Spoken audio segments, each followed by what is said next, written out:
안녕하세요. 시네메스 김중입니다. 오늘은 저번 영상에 이어서 6월, 9월 모의고사에 공통적으로 출제된 문제 유형들을 보면서 수능에서는 어떤 문제가 나올 수 있는지 예측해 볼 건데요. 이번에는 그 중에서도 20번 문제, 삼각함수와 직선의 교점 문제가 어떻게 출제될 수 있는지 총 3가지 케이스를 나눠서 살펴볼 거니까요. 영상 끝까지 시청 부탁드리고요. 앞으로 더 많은 영상들 준비되어 있으니까 만약 아직까지도 시네메스 채널을 구독하지 않으신 분들이 있다면 지금 바로 구독 버튼 누르시고 영상 봐주시면 좋을 것 같아요.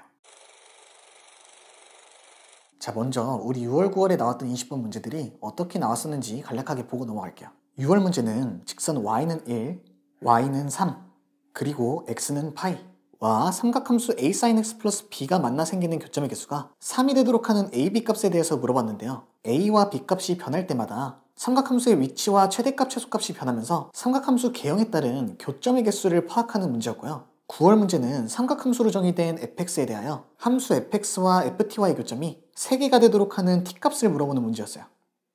이 두 문제의 공통점이 뭐예요? 바로 삼각함수와 기울기가 없는 직선의 교점을 물어봤다는 건데요. 그럼 왜 평가원은 삼각함수와 기울기가 있는 직선의 교점을 물어보지 않은 걸까요?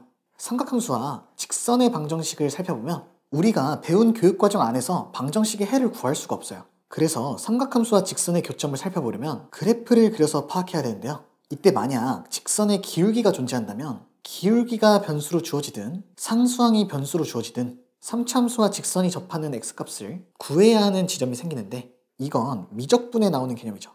그래서 삼각함수와 직선과의 교점을 물어볼 때 기울기가 있는 직선을 쉽사리 내지 못하는 건데요. 그럼 과연 수원 교육과정 내에서 기울기가 있는 직선을 출제하지 못할까요? 그건 또 아니에요. 직선의 기울기의 범위를 연속적으로 주는 게 아니라 이산적으로 주면 충분히 가능한데요. 예를 들어 sin 2분의 파이 x 그래프가 주어졌을 때 직선을 y는 n분의 1x, 이때 n은 자연수란다면 n이 1일 때는 교점 1개, n이 2일 때부터 4일 때까지도 계속 교점이 1개이다가 n이 5가 되면 교점이 3개가 되죠. 이게 왜 3개가 되는지 이해가 안 되는 분들은 이 부분을 확대해보면 이런 식으로 그려지고 있다는 거 어렵지 않게 생각할 수 있을 거고요. 만약 원점과 x값이 음수인 상황도 포함시킨다면 사인 함수와 직선이 모두 기함수니까 기함수의 성질을 간접적으로 묻는 문항이 될 수도 있겠죠.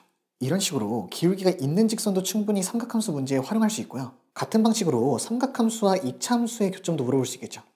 이런 식으로요. 이럴 때는 삼각함수가 최대값이나 최소값을 가지는 점들을 기준으로 교점의 변화를 관찰하시면 어렵지 않게 풀 수 있을 거예요. 또 삼각함수끼리의 교점을 물어볼 수도 있는데요. 이럴 땐 삼각함수의 대칭성을 이용해서 푸는 문제를 낼 확률이 높으니까요. 이런 문제 유형을 대비하고 싶은 분들은 2021년 9월 모의고사 21번 문제 한번 풀어보시는 거 추천드릴게요. 다시 6월, 9월 문제로 돌아와서 여러분이 이 두 문제를 풀어봤을 때 어떤 문제가 더 어렵게 느껴졌나요? 아무래도 6월 문제가 더 어렵게 느껴졌을 텐데요. 그게 왜 그러냐면 9월은 변수가 1개인데 반해 6월은 변수가 2개가 주어져서 그런 거예요. 9월 문제 같은 경우는 단순히 직선 ft만 위아래로 움직여보면 되지만 6월 문제는 a값에 따라 함수의 모양이 변하는 동시에 b값에 따라 함수의 위치도 같이 변하죠. 이걸 동시에 생각하려 하니까 어려운 거예요. 자, 그럼 이렇게 변수값에 따라 상황이 변하는 문제는 어떻게 접근해야 하냐? 우선 고정된 것과 변하는 것을 구분지어야 하는데요. 6월 같은 경우에는 y는 1, y는 3, x는 파이, 이 세 직선은 a, b 값이 변한다고 움직이지 않죠. 그에 비해 삼각함수는 a, b 값이 변하면 모양이 계속 변해요. 그러면 고정된 것, 즉 세 직선은 움직이지 말고 변하는 것만 움직여주는 거예요. 만약에 저 세 직선을 고정시켜두지 않고 a는 1, b는 1일 때 이렇게, a는 2, b는 1일 때 이렇게, 이런 식으로 풀게 되면 헷갈려서 실수를 할 수밖에 없어요. 그럼 9월 문제는 뭐가 고정되고 뭐가 움직이는 거예요? 주어진 함수 fx는 t값이 변해도 바뀌지 않는 고정된 함수죠. 그러면 이 함수를 고정시켜두고 t값에 따라 변하는 값, 즉 ft를 움직여보면서 문제에서 원하는 상황을 찾아주면 되겠죠. 그러면 학생들 중에서는 그래, 고정된 것과 움직이는 거 나눠서 봐주는 건 알겠어. 근데 6월처럼 변수가 2개가 나오면 너무 헷갈리고 문제가 어려워져 하는 학생들도 있을 거예요. 만약 6월처럼 변수가 2개인 문제가 수능에 나온다면 이때도 마찬가지로 2개를 한꺼번에 바꾸려 하지 말고 하나는 고정시키고 1개만 바꾸는 거예요. 예를 들어 a는 1로 고정시키고 b를 1, 2, 3, 4, 5로 바꿔가면서 변화를 보고 다음에 a는 2로 고정시키고 b를 1, 2, 3, 4, 5로 바꿔가면서 변화를 보고, 아니면 반대로 b를 1로 고정시키고 a를 1, 2, 3, 4, 5로 바꿔가면서 변화를 보고, 이렇게 변수 하나 고정시키고 나머지 변화시키고, 고정시킨 거 한번 바꿔주고 나머지 변화시키고, 이런 식으로 변화를 관찰하면 훨씬 덜 헷갈리고 변화도 한눈에 쉽게 관찰할 수 있겠죠. 오늘 했던 얘기들을 정리해보면 삼각함수 교점 문제에서 직선 혹은 곡선을 줄 수 있는데, 직선은 기울기가 없는 직선과 기울기가 있는 직선으로 나눠서 생각해 볼 수 있고, 곡선의 경우 이차함수나 삼각함수가 나올 수 있다고 정리할 수 있는데요.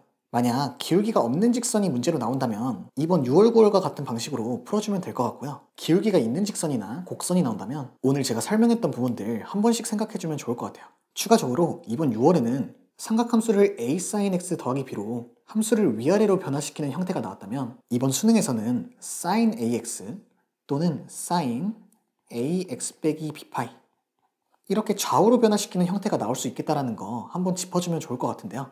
이런 경우에는 오늘 얘기했던 내용들과 접목해보면 직선이 주어지고 특정 범위 안에서 삼각함수의 주기를 변화시키면서 교점의 변화를 관찰하는 식의 문제가 나올 수도 있겠네요.